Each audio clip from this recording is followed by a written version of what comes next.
Hola, bienvenidos al canal. Mi nombre es Alejandro Santana y el día de hoy vamos a resolver el ejercicio 20.9 del libro de Tippens, Física, Conceptos y Aplicaciones. Dice, a una presión constante de 101.3 kilopascales, un gramo de agua, que es lo mismo que un centímetro cúbico, se evapora totalmente y alcanza un volumen de 1671 centímetros cúbicos al convertirse en vapor. Nos preguntan qué trabajo fue realizado por el sistema en contra de sus alrededores y también nos preguntan cuánto se incrementó la energía interna. Bueno, entonces este ejercicio la verdad que está mucho más complicado que cualquiera de los anteriores. La verdad que los ejercicios anteriores habían sido muy básicos, puesto que nada más dependían de la fórmula que era la primera ley de Newton, perdón, la primera ley de la termodinámica, que nos decía que el incremento o la variación del calor era igual a la variación de la energía interna más la variación del trabajo. Entonces, todos los ejercicios anteriores, excepto el 20.8 creo, habían dependido única y exclusivamente de esta fórmula que teníamos aquí. Entonces nada más era cuestión de que despejáramos la variable que nos estuvieran preguntando y que sustituyéramos los datos que sí teníamos. Sin embargo, ahora, si te fijas, nos están preguntando por dos de los datos que tenemos aquí. Por ejemplo, dice cuánto se incrementó la energía interna, o sea, nos están preguntando por este dato. Y acá también nos dice qué trabajo fue realizado por el sistema en contra de sus alrededores. Entonces nos están preguntando este otro dato que tenemos acá. Y ni siquiera nos están dando directamente el valor del calor para que lo pudiéramos sustituir directamente aquí. Entonces este ejercicio, y de hecho si te fijas, si tienes el libro física o digitalmente, tiene un asterisco al lado del 20. Los ejercicios que tienen ese asterisco significa que son ejercicios un poco más complicados que cualquiera de los otros que están en el capítulo. Entonces, sí es un ejercicio difícil. Y no tanto difícil por los procedimientos que vamos a utilizar, sino más bien porque se tienen que recordar algunas fórmulas matemáticas de capítulos anteriores, otros principios y conceptos de otros capítulos. Entonces vamos a empezar. El más sencillo de todos va a ser el del capítulo 17. Vamos a ir anotándolo aquí para que lo tengas a la mano y lo puedas checar tú mismo a través del libro. En el capítulo 17 vimos algo que se le llamaba calor latente de fusión y calor latente de vaporización. El calor latente es el tipo de calor que se necesita o que necesita una sustancia para pasar de una fase a otra. Es decir, en este caso, si te fijas, nos están diciendo que primero tenemos agua líquida y que después se evapora totalmente. Entonces hay un tipo de calor que es el calor necesario para aumentar la temperatura de la sustancia y hay otro tipo de calor que es el que utiliza la sustancia para hacer esa transición entre la fase líquida y la fase gaseosa. Entonces a eso se le llama calor latente de vaporización. Y eso lo vas a poder encontrar en una de las tablas del libro, que viene en la página 360, es la tabla 17.2, y dice, en el penúltimo renglón, dice sustancia, el agua, y nos dice, casi en la última columna, que el calor latente de vaporización es de 2256 por 10 a la 3 y las unidades son joules sobre kilogramos. Entonces vamos a anotarlo. El calor latente de vaporización es de 2256 por 10 a la 3 joules sobre kilogramo, eso hablando de la sustancia del agua, que es lo que tenemos aquí. Entonces, ahí tenemos ya el calor latente de vaporización. Ahora, este calor latente, o más bien este calor que se necesita, es por cada kilogramo. O sea que si a mí me interesa que 1 kilogramo completo de agua se transforme en vapor, necesito esta cantidad de energía, esta cantidad de calor. Entonces, esto es lo que se necesita por cada kilogramo de agua que tengamos. Entonces, para obtener el valor del calor necesario para la cantidad de masa que yo tengo, es la siguiente. Vas a multiplicar la masa por tu calor latente de vaporización. Entonces, en este caso, yo no tengo 1 kilogramo, porque si tuviera 1 kilogramo, esta sería la cantidad de calor necesaria para poder convertirlo en vapor. Yo solamente tengo un solo gramo. Entonces ese gramo yo lo tengo que expresar aquí como kilogramo. Si yo divido 1 entre 1000, porque recuerda que 1 kilogramo tiene 1000 gramos, esto me queda como 0.001 kilogramos, ¿sí? Un gramo es igual a esto en kilogramos. y lo vas a multiplicar por el calor latente de vaporización, que son 2256 por 10 a la 3 joules sobre kilogramos. Entonces, si te fijas, tengo kilogramos en la parte de arriba con kilogramos en la parte de abajo. Esas dos unidades se van a cancelar y la unidad que me van a quedar son solamente los joules. Y eso me dará el calor que yo necesito para convertir un solo gramo de agua en vapor. Ahora, esto de aquí, esta cantidad 0.001, es lo mismo que tener 1 por 10 a la menos 3. ¿Y qué pasa? Esto se está multiplicando con una cantidad que está elevada a por 10 a la 3. Entonces, esto de aquí se puede cancelar con esto otro de acá porque tenemos lo mismo, pero un exponente negativo y otro exponente positivo. Y entonces ya nada más puedes multiplicar 1 por 2256. Pues lógicamente eso nos va a dar 2256. Si no entiendes todo esto, pues directamente haz la multiplicación en tu calculadora. Pon esta cantidad y multiplícala por esta otra cantidad y te tiene que dar los 2256 y hemos quedado que la unidad iban a ser los joules. Entonces, esa es la cantidad de calor que se necesita para convertir un solo gramo de agua que ya se encuentra a 100 grados Celsius y convertirlo en vapor de agua que también se encuentre a 100 grados Celsius, porque recuerda que en ese momento de transición entre agua y vapor, el agua está a 100 grados Celsius y entonces una vez que ha llegado a esa temperatura, todo el calor que se le sigue aplicando a esa agua lo utiliza para hacer el cambio de fase. Entonces, este sería el calor que necesitamos. Muy bien. Ahora, no nos están preguntando eso, pero si te fijas es algo que vamos a tener que necesitar para poder encontrar los otros datos. Entonces, ahí lo vamos a dejar pendiente, el calor. Muy bien. Ahora, ¿con qué otra cosa vamos a trabajar? Bueno, vamos a trabajar ahora enfocándonos en el trabajo. ¿Por qué en el trabajo? Ahorita vamos a ver por qué. Bueno, primero que nada vamos a recordar de las fórmulas. Ese no me acuerdo en qué capítulo está, pero es en los capítulos de donde se habla de mecánica, que yo creo que es el capítulo 8.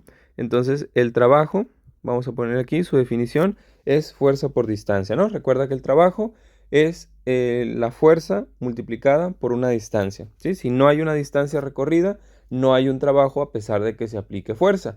Eso hablando del trabajo en su definición física, ¿no? Lógicamente, nosotros podemos hacer trabajo sin que haya movimiento, ¿no? A lo mejor empujando una pared, pues para nosotros eso implica una fuerza y sin embargo la pared no se va a mover. Pero bueno, hablando específicamente por el trabajo en su definición que se maneja en la rama de las físicas, es que es fuerza multiplicado por una distancia. Muy bien. Ahora, ¿qué es lo que tenemos aquí? Bueno, esto de aquí lo que debemos hacer es imaginarnos que tenemos el recipiente en una que tenemos la sustancia, en este caso el agua, en una especie de recipiente. Esto ya lo había planteado creo que en el ejercicio anterior, en el 20.8. Entonces vamos a suponer que nuestro gramo de agua está aquí, ¿no? Este vendría siendo nuestro gramo de agua. Entonces, esto le empezamos a aplicar calor de manera que esto se convirtió en vapor de agua. Bueno, lo que vamos a suponer es que nosotros aquí tenemos como una especie de platillo, también se le conoce con el nombre de émbolo, una especie de platillo que está tocando el agua, es decir, está al ras de la superficie del agua. Y aquí tenemos un pequeño pistón que sube y baja, ¿no? Dependiendo de si se le aplica fuerza hacia arriba o fuerza hacia abajo. Bueno, entonces, ¿qué pasa? Nosotros aquí le aplicamos calor, aquí le pusimos una especie de mechero o lo que tú quieras. Entonces, esta agua se empezó a convertir en vapor.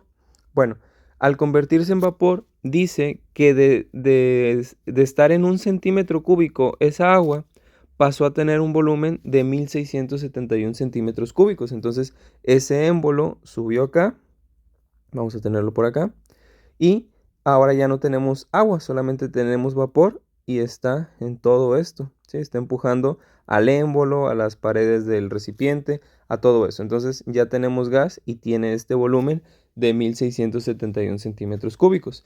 Entonces, si te fijas, aquí hubo un movimiento, ¿sí? De estar el platillo en esta posición, pasó a estar a esta otra posición, ¿de acuerdo? Muy bien, entonces recuerda que el trabajo se define como fuerza por distancia, ¿ok? Entonces, si te fijas, quiere decir que el gas aplicó una fuerza y movió el platillo una distancia. Entonces, cumple con los dos criterios para tener un trabajo. Muy bien. Entonces, hasta ahí estamos entendiendo esto. Ahora, esto lo vamos a relacionar con otra parte del ejercicio que nos dice que esto se encontraba a una presión constante de 101.3 kilopascales. Entonces nuestra presión era de 101.3 kilopascales. Vamos a escribir acá abajo para tener más espacio. Entonces ahora también hay que recordar el concepto de presión. ¿Cómo se define la presión? Bueno, la presión también la vimos en uno de los capítulos anteriores. Tampoco me acuerdo en cuál es, pero es fácil de buscar. Entonces, bueno, la presión se define como fuerza entre áreas, es decir, nosotros estamos aplicando una cierta fuerza en un área determinada. Entonces, así es como se define la presión. Bueno, lo que vamos a hacer es de aquí, bueno, más bien de aquí no, de la fórmula de trabajo vamos a despejar la variable fuerza. Entonces, por ejemplo, si aquí tenemos la D que está multiplicando a la variable fuerza, ¿cómo tendría que pasar la D hacia el otro lado de la expresión? Tendría que pasar dividiendo porque aquí está multiplicando. Entonces nos queda que trabajo entre distancia es igual a fuerza.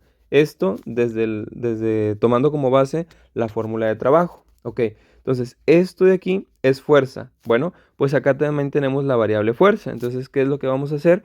Vamos a sustituir esta expresión que significa fuerza en esta otra expresión de presión. Entonces nos va a quedar P es igual, y aquí en lugar de escribir fuerza, vamos a escribir su equivalente, que es trabajo entre distancia. Entonces tenemos trabajo entre distancia, todo esto vendría siendo la pura F, y la F está siendo dividida entre A. Entonces aquí todo esto que es F lo vamos a dividir entre A, y nos queda de esta manera.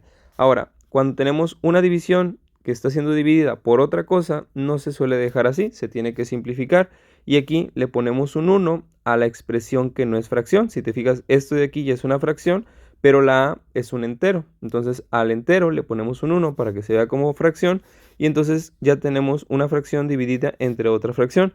¿Qué es lo que se hace para poder simplificar? Se multiplican los términos externos y se multiplican los términos del medio. Entonces esto nos va a quedar como presión es igual a T por 1, pues nos queda T, y D por A nos queda dA, multiplicándose. Entonces, esta vendría siendo la presión. Ahora, ¿qué vienen siendo todos estos parámetros o variables que tengo aquí? Bueno, el trabajo, pues es precisamente lo que me interesa conocer, ¿no? El trabajo que realizó el gas para poder mover a este platillo hasta acá arriba. Y bueno, ¿qué viene siendo D? Pues D viene siendo la distancia que se movió ese platillo, es decir, esto vendría siendo D. Eso es D. Y tenemos también aquí que A, pues A vendría siendo el área en donde está encerrado ese gas, ¿no? Se supone que esto pues tiene el recipiente tiene una cierta área, que en este caso es un círculo, y vendría siendo esto. Entonces A viene siendo el área de esta circunferencia del recipiente. Pues bueno, lo que vamos a hacer es pensar lo siguiente. Si te fijas, D es esta altura, ¿sí? Es la altura que se movió el émbolo. Y A viene siendo el área que tiene, en este caso, la boca del recipiente. Que esta área de aquí arriba viene siendo la misma área que tenemos aquí abajo, ¿no? Eso si pensamos que es un cilindro perfecto esto que tenemos aquí.